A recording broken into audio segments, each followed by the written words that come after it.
Story. Many years ago, in the heart of Kenya, there existed an endearing tribe known as the Wangari. The tribe lived harmoniously in the fertile Great Rift Valley, a land filled with voluptuous hills, wide savannas and sparkling lakes nurturing bountiful wildlife. They were not the most prosperous or influential tribe in Kenya, but they possessed an invaluable treasure: unity.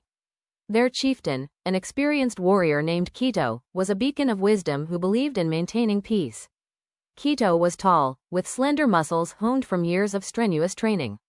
His face was weathered from facing harsh storms and hot sun, yet his eyes sparkled with kindness and understanding. Through his leadership, the Wangari thrived on fellowship and brotherhood, living out the African philosophy of Ubuntu, I am because we are.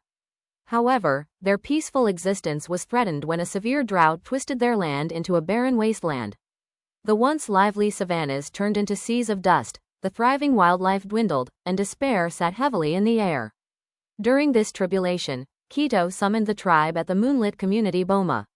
His voice, usually as strong and steady as a baobab tree, wavered slightly with concern.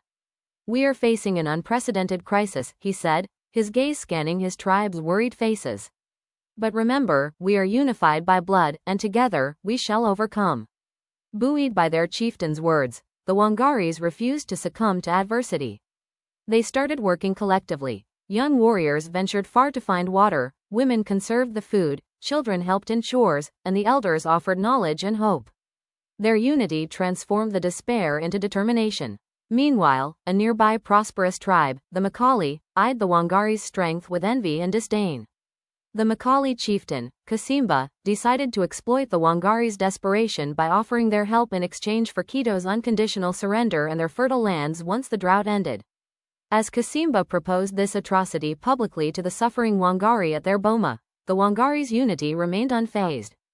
Kito stood tall and steadfast, his seasoned face reflecting his undying resolve. "Our identity is our unity, and we refuse to surrender it for temporal relief. We believe in the strength of collective effort more than any wealth in this world," he declared.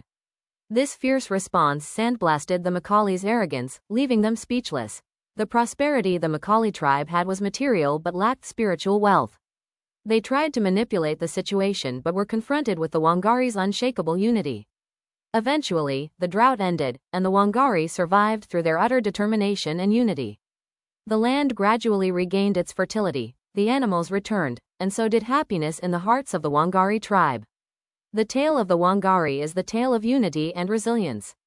They survived the drought, maintaining their dignity, and emerged stronger, teaching everyone what true wealth and prosperity mean. The Makali, with all their riches, were left with a heavy lesson: the value of unity and strength of collective effort. In the end, the story of the Wangari tribe teaches us that the most remarkable strength is found not in material wealth but in unity and collective effort. Their story gives life to the African adage, "If you want to go fast, go alone. If you want to go far, go together." Unity, solidarity, and empathy are the irreplaceable treasures that pave the path to a prosperous life. Subscribe for more true African success stories. Support the channel to keep this knowledge alive.